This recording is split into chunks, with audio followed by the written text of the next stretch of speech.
আসসালামু আলাইকুম, welcome back to my new video. এই তো বিগত কয়েকদিন ধরে বাংলাদেশের উপর দিয়ে যা যাচ্ছে তা সম্পর্কে আপনারা হয়তো সবাই অবগত।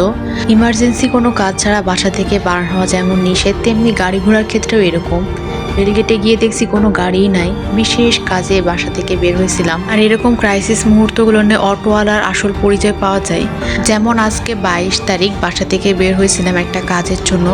গিয়ে দেখি রেলগেটে তেমন কোনো অটো নাই, কিছু অটো আছে, ভাড়া হচ্ছে একদম আকাশ ছোঁয়া। আমি বুঝলাম না, রাস্তা তো সেম, পুলিশও তেমন কিছু বলছে না, কিন্তু ভাড়ার এই অবস্থা কেন? মানে কোনো কিছু হলে অটোওয়ালাদের 5, 10, 15 টাকা করে বেড়ে যায়। এইরকম ছোটোখাটো ইস্যুকে কেন্দ্র করে যে সকল বা গাড়ি চালকরা ভাড়া বেশি করে তারা আসলে প্রকৃতপক্ষে মানুষই না। কারণ অনেক মানুষ আছে তাদের ইমার্জেন্সি অ্যালার্ট থাকা সত্ত্বেও বাসা থেকে বের হতে হয় নিজের প্রয়োজনে, ফ্যামিলির প্রয়োজনে। সো এটা একটা অযথা একটা কাজ।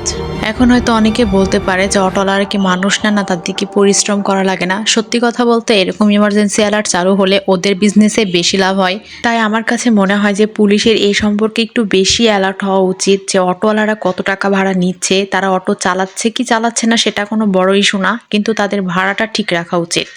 আর আরেকটা ব্যাপার হচ্ছে, অনেক সৎ অটোওয়ালা আছে যারা এ সকল ইমার্জেন্সি অ্যালার্টেও তাদের ভাড়াটা ঠিকঠাক মতো নেয়। ঠিক এইরকম একটা অটো আজকে উঠছিলাম, দিয়ে বুঝলাম যে রাস্তায় এত সমস্যা থাকা সত্ত্বেও উনি ওনার ভাড়াটা একদম ঠিকঠাকভাবে নিয়েছে।